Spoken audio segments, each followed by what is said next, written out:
मिनश्शैतानिर्रजीम बिस्मिल्लाहिर्रहमानिर्रहीम। कलिमात के सबक नंबर 6 के साथ डॉक्टर याहिया नूरी आपके सामने। आज हम गुफ्तगू करेंगे अब्वाब सुलासी मुजर्रद के दूसरे हिस्से के बारे में। हम देखेंगे कि बाब दरबा और उसके फ़ेल माजी के सीगे किस तरह इंटरैक्ट करते हैं, किस तरह बाब दरबा से हम फ़ेल माजी के मुख्तलिफ सीगे बनाते हैं। अगर आप चाहें तो तीसरे सबक पर जाकर इसकी इब्तदाई गुफ्तगू सुन सकते हैं, उससे आपको ये सबक समझने में थोड़ी ज़्यादा आसानी हो जाएगी और आपका पुराना पढ़ा हुआ थोड़ा रिवाइज भी हो जाएगा। यहाँ ये बात समझ लें कि हमारे पास अरबी में सिर्फ दो ज़माने होते हैं।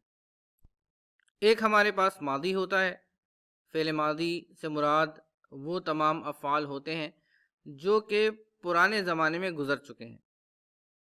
इसको हम अगर अंग्रेज़ी में चाहें तो उसके लिए हम परफेक्ट टेंस की इस्तिलाह इस्तेमाल करते हैं। ये वो वाला परफेक्ट टेंस नहीं है जो प्रेजेंट परफेक्ट, पास्ट परफेक्ट आप पढ़ते थे। इसी तरह हमारे पास फ़ेल मुदारे होता है, इसका जिक्र अभी तक आपने नहीं सुना है। अरबी में हाल और मुस्तकबिल दोनों के लिए फ़ेल मुदारे इस्तेमाल होता है। तो फ़ेल मुदारे को हम कहते हैं इम्परफेक्ट टेंस, यानी कि या तो प्रेजेंट टेंस होगा या फ्यूचर टेंस होगा, मगर हम इसके लिए इम्परफेक्ट टेंस की इस तरह इस्तेमाल करते हैं। तो फ़ेल मादी हमें ये बताता है कि फ़ेल गुज़र गया, फ़ेल हो चुका। और जैसे हम कहना चाहें कि अल्लाह ने सुन लिया तो हम कहेंगे समी अल्लाह। अगर हम कहना चाहें कि अल्लाह ने लिख लिया तो हम कहेंगे कतब अल्लाह, कतब रब्बुकुम एक जगह पे आता है। तो इससे मुराद ये है कि अल्लाह ताला ये काम कर चुका। अब जिसको हमने फॉर्म 1 कहा था, यानी अब्वाब सुलासी मुजर्रद, इसके हमारे पास 6 अब्वाब होते हैं। तो हमारे पास जो पहला बाब है जिसका हम जिक्र करेंगे वो है बाब दरबा। दूसरा जो बाब है उसको हम कहते हैं बाब नसरा। तीसरा जो बाब है उसे हम कहते हैं बाब फतहा। फिर हमारे पास बाब समया आता है, बाब हसिबा आता है और बाब करुमा आता है। बाब करुमा बहुत कम इस्तेमाल होता है, तो हम शायद उसके बारे में बहुत तफसीली गुफ्तगू ना करें। अब यहाँ ये भी समझ लें कि ये अब्वाब हैं क्या। अब्वाब से मुराद एक स्टेंसिल है, एक स्ट्रक्चर है। जैसे जैसे करने वाले में तब्दीलियां आएंगी, जैसे दरबा है, मारने वाले में जैसे जैसे तब्दीली आएगी, एक बंदा मार रहा है, 2 बंदे मार रहे हैं, 3 बंदे मार रहे हैं, 4 बंदे मार रहे हैं, तो उसके हिसाब से हम दरबा को बदलते जाएंगे, उसके स्ट्रक्चर में कुछ तब्दीली करते जाएंगे। जितने अफ़आल हैं उनमें से ज़्यादातर इन्हीं अब्वाब के स्ट्रक्चर पर आते हैं।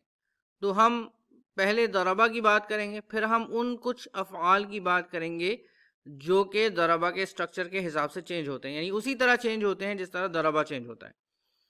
और हम अगर किसी फ़ेल को ज़ाहिर करना चाहें कि उसका ताल्लुक़ बाब दरबा से है तो हम ब्रैकेट में दौद लिख देंगे। इसी तरह ब्रैकेट में नून लिख देंगे अगर हम कहना चाहें कि ये जो फ़ेल है ये बाब नसरा से आता है। फ़तहा से आता है तो फ़ा लिख देंगे, समया से आता है तो सीन लिख देंगे, हसिबा से आता है तो हा लिख देंगे और करुमा से आता है तो काफ लिख देंगे। तो इन तमाम अब्वाब का जो पहला हर्फ है वो इसकी निशानी बन जाएगा। आसानी के लिए समझ लें। अब अगर मैं कहता हूँ कि सुनने वाला सिर्फ एक शख्स है तो मैं कहूँगा समया, और अगर सुनने वाले अशखास कई हैं, बहुत सारे हैं, तो मैं कहूँगा समिउ, और ये वाव के बाद एक अलिफ आना चाहिए था जो हमसे मिस हो गया है। तो इंग्लिश में बहुत आसान है, समया को आप लिख दें ही हर्ड और समिउ को आप लिख दें दे हर्ड।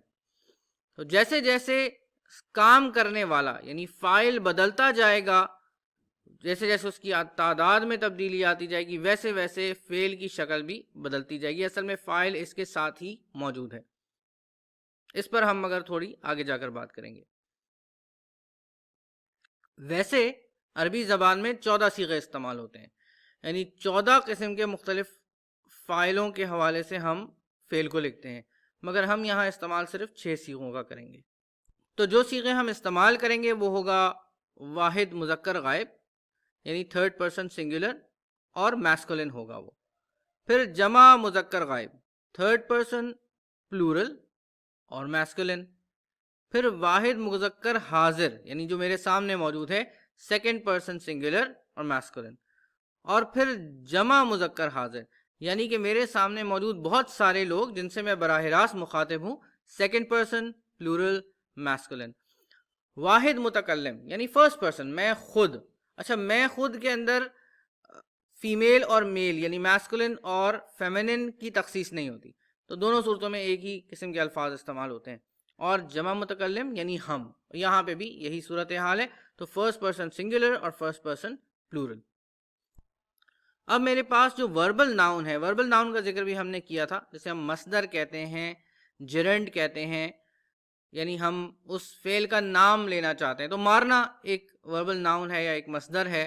اس کے حوالے سے ہم جب باب ضربا سے افعال بنائیں گے تو کس طرح بنائیں گے یہ دیکھ لیتے ہیں. اگر میں کہتا ہوں کہ اس ایک شخص نے مارا, تھرڈ پرسن سنگولر ہے, کسی ایک نے مارا ہوگا, تو میں کہوں گا ضربا. اگر میں کہتا ہوں کہ ان مردوں نے مارا یعنی ان لوگوں نے مارا جو کہ میسکولن ہے, تو میں کہوں گا ضربو. اور اگر میں کہوں گا کہ تم نے مارا اور میں مرد سے بات کر رہا ہوں, تو میں کہوں گا ضربتا. اور اگر میں کہوں گا کہ تم مردوں نے مارا, تو میں کہوں گا ضربتم. اور اگر میں کہوں گا کہ میں نے مارا, تو میں کہوں گا ضربتو. اور اگر ہم نے مارا تو ضربنا. اب ہم کچھ ایسے افعال لیں گے جو کہ باب ضربا کے پیٹرن پہ ہی ہوتے ہیں, یعنی صرف ایسے ہی شکل اختیار کریں گے. اور ہم 6 ہی صیغوں کی پریکٹس فی الحال کر رہے ہیں, باقی کے جو 8 صیغے ہیں ان کو ہم بعد میں کسی وقت کریں گے جب ہمیں اس میں پکے ہو جائیں گے. کذبا اس ایک مرد نے جھوٹ بولا, کذبو ان مردوں نے جھوٹ بولا, کذبتا تم آدمی نے جھوٹ بولا, کذبتم تم آدمیوں نے جھوٹ بولا, کذبتو میں نے جھوٹ بولا, اور کذبنا ہم نے جھوٹ بولا. تو ہم فی الحال انہی 6 صیغوں کی پریکٹس کریں گے, انہی 6 سٹرکچرز کی پریکٹس کریں گے. جلسا اس کا مصدر ہے جلوس. یہ جلوس سنتے رہتے ہیں آپ اکثر, مختلف لوگ جلوس نکالتے ہیں, لیکن بہرحال اردو میں یہ مختلف انداز میں استعمال ہوتا ہے. جلوس کا مطلب ہے بیٹھنا, ٹو سٹ. جلسا ایک بندہ ہے کوئی, وہ بیٹھا. جلسو بہت سارے لوگ بیٹھ گئے. جلستا تم بیٹھے. جلستم تم زیادہ لوگ بیٹھ گئے. جلستو میں بیٹھا. جلسنا ہم بیٹھے.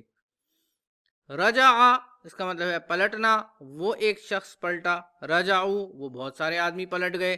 رجعتا تم ایک آدمی پلٹے. رجعتم تم زیادہ آدمی پلٹے. رجعتو میں پلٹا. اور رجعنا ہم پلٹے. اگر آپ چاہتے ہیں کہ آپ کو اس بارے میں ان اسباق کے بارے میں یہ انفارمیشن ملتی رہے کہ کون سا سبق کب اپلوڈ ہو رہا ہے, کس وقت ہو رہا ہے, تو آپ اپنا نام اور شہر اس نمبر پر واٹس ایپ کر سکتے ہیں. انشاءاللہ آپ کو ایک گروپ میں شامل کر لیں گے اور وہاں سے آپ کو یہ انفارمیشن ملتی رہے گی. السلام علیکم ورحمۃ اللہ وبرکاتہ.